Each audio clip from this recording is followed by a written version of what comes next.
Hello guys, Assalamualaikum and নমস্কাৰ। Welcome to my YouTube channel. ৰাতিপুৱা উঠি স্কুলত গৈছিলোঁ। স্কুলৰ পৰা আহি অলপ টোপনি মাৰিলোঁ। তেতিয়া আকৌ বাবাই ক'লে যে বাবাক হেনো লোকেল মাছ লাগে। এতিয়া শৰ্মা আৰু মই ওলালোঁ লোকেল মাছৰ অনুসন্ধানত। বজাৰত গৈ চাওঁ লোকেল মাছ পাওঁ নে নাপাওঁ। এতিয়া আমি বজাৰ গৈ পালোঁ।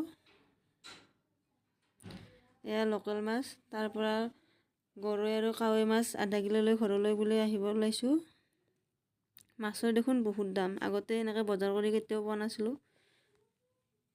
ক'ত কেনেকুৱা দাম নাজানো। এতিয়া অলপ গম পোৱা হৈছোঁ আৰু। এতিয়া আকৌ সন্ধিয়াই হ'ল। মুনুৱে আজি চাহৰ লগত কি খাবি?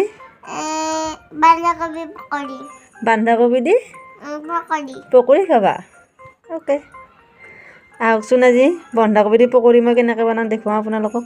এয়া আমি ল'লোঁ বন্ধাকবি ভিতৰতে এটা গাজৰো পালোঁ। তাৰ কাৰণে গাজৰ, জলকীয়া, পিঁয়াজ,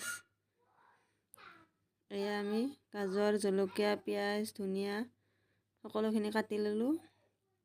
আপোনালোকে যদি জলকীয়া বেছি খায় তেতিয়া জলকীয়া বেছিকৈ দিব পাৰে।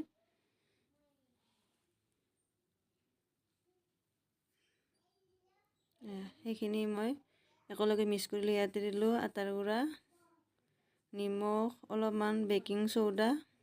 এইখিনি মিক্স কৰি লোৱাৰ পিছত এটা কেৰাহীত তেল গৰম হ'বলৈ দিছিলোঁ। এতিয়া মই সৰু সৰুকৈ কেৰাহীত দি যাওঁ অলপ অলপকৈ। সেইটো আপোনালোকৰ কথা, আপোনাৰ যদি ডাঙৰকৈ বনায় ডাঙৰকৈ দিব পাৰে। এতিয়া মোৰ পকৰি হয় ইফালে আকৌ চাহখিনিও বহাই দিছোঁ। পকৰি হৈছে ৰখি আছে।